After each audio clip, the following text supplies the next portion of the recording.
The ASUS ProArt Z790 Creator Wi-Fi motherboard looks amazing in the HP OMEN 45L PC case, which does have a cryo chamber up top. So this is where the AIO will actually go.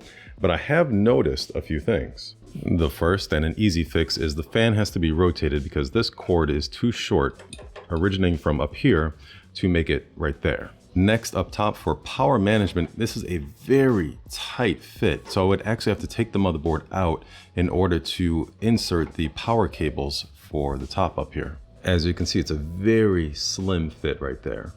I do like the fact that they include a fan RGB hub in the back, which is nice, and a big area here to allow you to access the back of the CPU.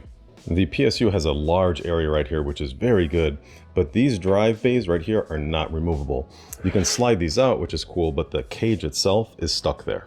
Cable management should be fairly easy with the clips and ties that they give you. There's some on the other side as well.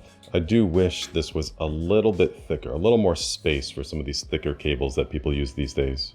The I/O for the ProArt is insane. 2 DisplayPort ins, Thunderbolt 4, 40 gigabit per second speeds, 10 gig Ethernet, 2.5 gig Ethernet, and these USB Type A's are all 10 gig as well with Wi-Fi 6E and a very nice sound system.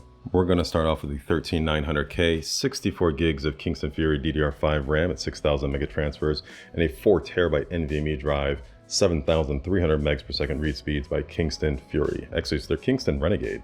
Both slots here are PCIe Gen 5.0, so insane speeds here for dual GPUs if you have use for that, say in DaVinci Resolve.